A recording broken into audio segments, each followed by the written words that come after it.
Today, we will discuss descriptive text.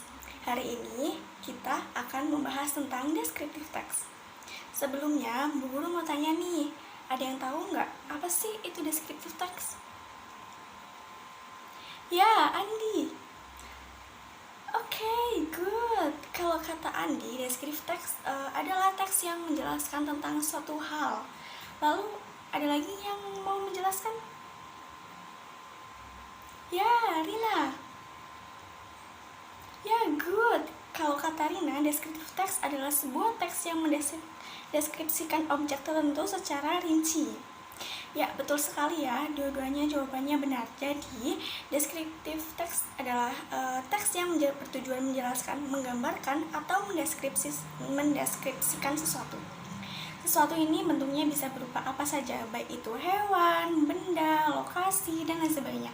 Tujuan dari descriptive text adalah mendeskripsikan atau menggambarkan suatu objek secara detail atau rinci. Objek-objek ini bisa berupa orang, hewan, benda, atau tempat. Misalnya, descriptive text tentang seekor hewan.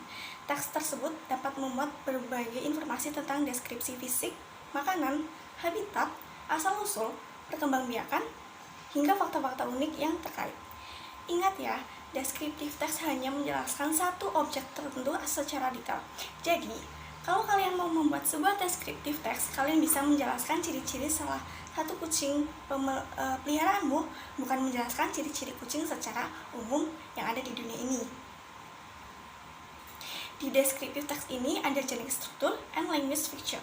Yang pertama, descriptive text memiliki struktur kebahasaan atau yang bisa kita disebut dengan generic struktur, yaitu yang pertama ada identification. Identification merupakan bagian pertama dari descriptive text yang terletak pada paragraf pertama.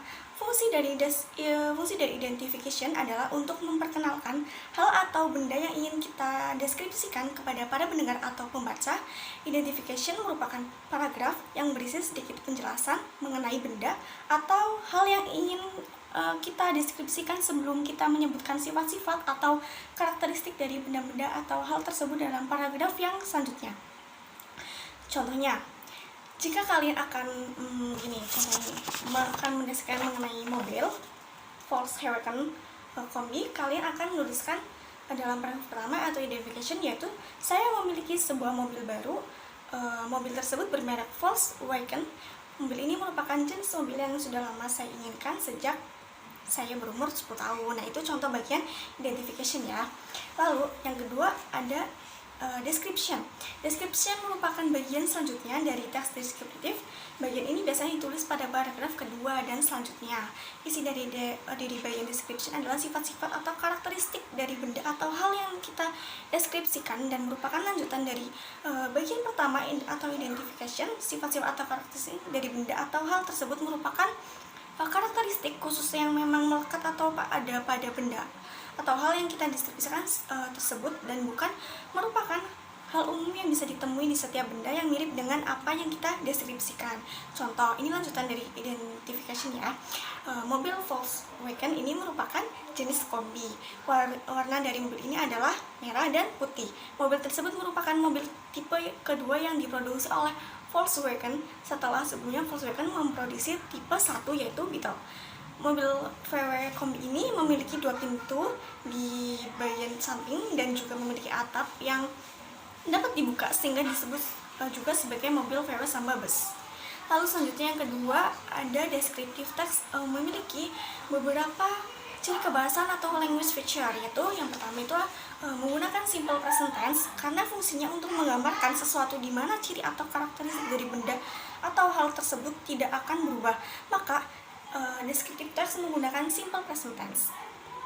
Contohnya yang di sini, this car is a combi one. This car has a closed sunroof and 2 doors at its one side.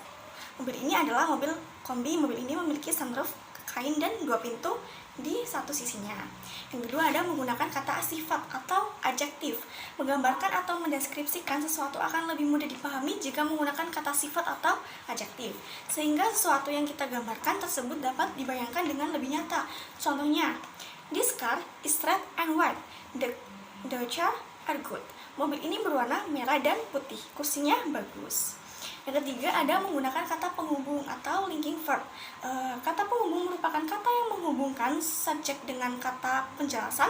Kata penghubung dapat berupa to be, is, are, atau yang lain seperti seem, look, appear, sound, dan lain-lain.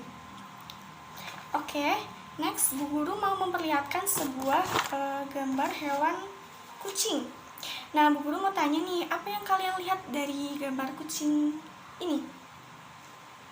Ya, there are eyes, there, telinga, nose, mouth, kumis, legs, bulu. Ya, good. Lalu kita membuat teks deskriptifnya. Kucing adalah peliharaan yang familiar dan bisa dibilang paling banyak dipilih untuk menjadi teman di rumah atau hewan peliharaan. Kucing tersebut memiliki 2 mata yang sangat bagus dan bulat, yaitu mata yang berwarna oranye, memiliki 1 hidung yang berwarna pink, mempunyai 2 telinga, mempunyai 4 kaki, memiliki kumis yang berwarna putih, dan mempunyai 1 mulut. Kucing tersebut mempunyai bulu yang sangat tebal yang berwarna orange dan putih. Kucing itu sedang bersantai di samping pot bunga yang berwarna biru dan bunganya yang warna biru putih. Serta di depannya terdapat kayu balok. Kucing itu sangatlah lucu dan bersih. Yaitu adalah teks deskriptif tentang kucing. Do you have any question about descriptive text?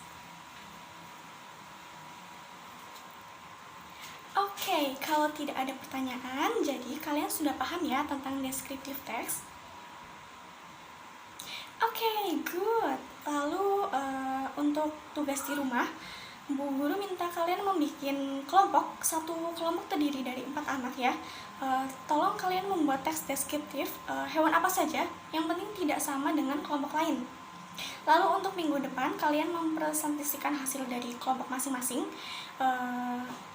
Ya, do you have any question regarding this assignment? Oke, ya cukup sekian penjelasan dari Ibu Guru ya. See you next time guys. Wassalamualaikum warahmatullahi wabarakatuh.